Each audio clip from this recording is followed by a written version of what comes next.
Spotify paid the music industry about $10 billion in 2024, and not 1 cent of your subscription followed the artists you actually listened to. Not one. Your money never touched them. It went into a pot with everyone else's money, and the pot gets divided by a formula you have never seen and never agreed to. The band you played 400 times last month got paid out of that formula, not out of your card, which means somebody you have never heard of got a slice of your $11, and the artist you love got a slice of a stranger's. That is not a bug in streaming. That is the entire design, and it decides who in music gets rich. Here is the part that should bother you. Suppose you spend a month listening to one small band and nothing else. Under a system where your money followed your ears, that band would receive roughly $7 of your $11, because platforms pass through about 2/3 of revenue to rights holders. Under the system that actually exists, that band receives your streams divided by every stream on the platform, multiplied by everyone's money. If you streamed them 200 times and the world streamed 200 billion times that month, the pool sends that band about 80 cents instead of $7, which is barely a tenth of what your ears actually asked for. The rest of that pool does not vanish. After the platform keeps its third, the other $6.50 still get paid out. They just get paid to whoever is being streamed the most, which is almost never the person you were listening to. If you are a fan of jazz, metal, classical, or anything regional, you are quietly funding global pop. And the more loyal you are to a small artist, the more of your money leaks away from them.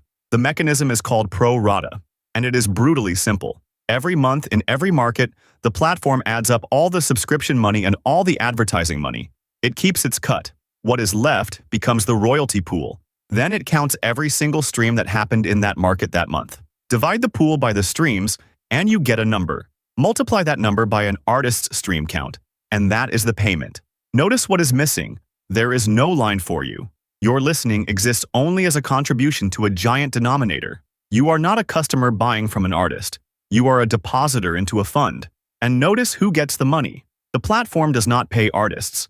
It pays rights holders, which means labels, distributors, and publishers. That payment then travels down a contract you never see through recoupment of advances, marketing costs, and video budgets, until whatever survives reaches a person with a guitar. The pool is the first split. It is not the last one. You have probably seen the number. 1/3 of a cent per stream. 1/2 cent. Some outrage graphic showing that 1 million streams buys a used car. That number does not exist. No platform has ever set a per-stream rate, because a per-stream rate would mean the payout is fixed, and the payout is a division. The number people quote is a rear-view mirror, total paid, divided by total streams after the fact. It is an average of an average, which is why the same artist can be paid different amounts for identical streams. A stream from a subscriber in a rich country carries more money into the pool than a stream from a free user in a country where the advertising rate is a fraction of that. A stream in a month where a superstar released an album is worth less to everyone else because the denominator exploded. Artists describe this as their rate dropping. Nothing dropped. The arithmetic simply had more mouths in it that month. This is the slow disaster at the heart of the pool. The money in it grows. The streams in it grow faster. The industry has been uploading music at a pace that has no precedent. Analysts who track catalog submissions have put it at well over 100,000 new tracks per day, arriving at streaming services, a figure that has roughly doubled in a handful of years as distribution became free and generative tools made production nearly effortless. Every one of those tracks is a new claim on the same pot, so the pool grows maybe 10% in a year, and the stream count grows more. The result is a per-stream average that drifts downward, year after year, even as headline payouts hit record highs. Both things are true at once, which is why the industry and the artist can quote real numbers and completely contradict each other. The industry says it paid more than ever. The artist says they earned less per play. Neither is lying. They are describing the numerator and the denominator of the same fraction. In 2024, Spotify changed the formula, and the change tells you exactly how a pool works. The rule: a track has to reach 1,000 streams in the previous 12 months before it earns anything at all. Below that line, it earns 0. Spotify's argument was that the affected tracks represented a huge share of the catalog, but a tiny share of listening, around half of 1% of all streams, and that the payments involved were so small they often died in bank minimums and distributor fees before reaching anyone. That argument is defensible. But watch the money. Those royalties were not canceled. In a pool, nothing is ever canceled. The money that used to trickle to hundreds of thousands of tiny accounts stays in the pot and gets divided among everyone above the line. Spotify estimated that its whole package of changes, of which this floor is only one piece, would move around $1 billion over 5 years toward what it called professional artists. Read that again. $1 billion moved from the bottom of the distribution to the middle and the top, and the platform's own revenue did not change by $1. That is what makes the pool politically irresistible. You can redistribute enormous sums without spending anything. If you are still here, you are the kind of person who wants to see the machinery instead of the marketing. That is the whole channel. Subscribe, because the next part is the one the industry does not put in press releases. Somebody figured out that if the pool pays by stream count, you do not actually need listeners.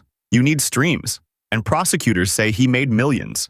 In September 2024, federal prosecutors in the United States charged a North Carolina musician named Michael Smith with fraud in what was described as the first criminal case of its kind. The accusation: he collected more than $10 million in streaming royalties over roughly 7 years from music nobody listened to. The method, according to the indictment, was a machine built precisely for a pro rata pool. Generate an enormous catalog of tracks, reportedly hundreds of thousands of them, with help from an AI music company. Spread them across streaming services under thousands of throwaway artist names, so no single account looked abnormal. Then run thousands of bot accounts through paid subscriptions, streaming those tracks around the clock. He was not stealing from Spotify. That is the elegant, horrible part. The platform's revenue was untouched. He was allegedly stealing from the denominator, taking a slice of a fixed pot that would otherwise have gone to real artists with real listeners. Every fake stream diluted every genuine one. The pool has no immune system against this because, to the formula, a stream is a stream. It never asks who was listening or whether anyone was. Fraud is the loud version. The quiet version is legal, enormous, and probably in your bedtime playlist. Think about what the formula rewards.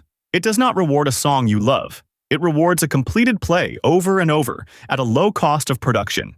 That is an almost perfect description of functional audio. Rain sounds, white noise, lo-fi loops, spa piano, sleep tones. Content designed to be tolerated for 8 hours rather than chosen for 3 minutes. At one point, tracks of that kind could be barely 31 seconds long, just past the line where a play counts, so 8 hours of rain billed as hundreds of separate plays instead of one. Platforms have since pushed back, with rules requiring noise recordings to run at least 2 minutes to earn, and in some cases paying them at a reduced rate. There is also the long-running fight over so-called fake artists, cheaply commissioned, mood-matched tracks that populate the big passive playlists under names with no career behind them. Streaming companies have denied paying anyone to make them, but you do not need a conspiracy. The pool pays for plays, and a mood playlist is a fire hose of plays. The incentive builds the product on its own. In 2024, Spotify made a paperwork change in the United States that shows how the pool can shrink without anyone announcing a cut. It added audiobooks to its premium tier, and then reclassified that tier as a bundle. Under American statutory rules, the mechanical royalty owed to songwriters and publishers is calculated differently for a bundled product than for a pure music subscription, because part of the price is attributed to the non-music component. The subscriber paid the same. The music payout formula changed underneath them. Publishers estimated the impact to songwriters at somewhere around $150 million in the first year. The organization that collects those mechanicals sued. The suit was dismissed in early 2025, with the court reading the statutory language as permitting the classification. And here is the structural lesson. Songwriters do not negotiate their streaming rate the way labels do. In the United States, a rate court sets it, so the fight over their slice happens in legal definitions, not in the market, and a category label on a product can move 9 figures. The obvious alternative has a name: user-centric or subscriber share. Your money is pooled with nobody. Your $11 minus the platform's cut is divided among only the artists you played. It sounds like justice. It has been studied seriously, including in a French national study of the model, and the results were deflating. The money moves, but not dramatically.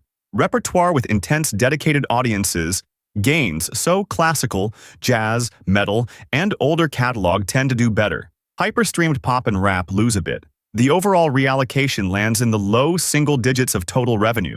The reason is arithmetic. If your listening resembles the average listening, your money already went roughly where user-centric would send it. The people who lose today are not typical listeners. Deezer went further with a model built with Universal Music Group, weighting payouts toward tracks that clear minimum listener thresholds and downgrading functional noise. That is not user-centric. It is a differently weighted pool, and notice who designed it with them. the largest rights holder in the world. So the model dilutes artists, rewards fraud, and subsidizes noise. Why does it survive? Because the pool is not a technical default. It is a negotiated settlement, and the people who negotiated it are doing fine. Start with concentration. The three major label groups plus the main independent rights agency control the clear majority of what gets streamed. In a pro-rata system, a large market share is a claim on the entire pot, including money paid by people who never listen to their artists. Any move toward user-centric shrinks that claim. Then look at how streaming was built. The majors licensed their catalogs early, and they did not only take royalty rates. They took equity in the platforms, plus advances, plus favorable terms. Some of those stakes turned into billions at IPO, and none of that money is royalties, so it does not flow through artist contracts the way a per-stream payment does. And platforms now sell position back to artists.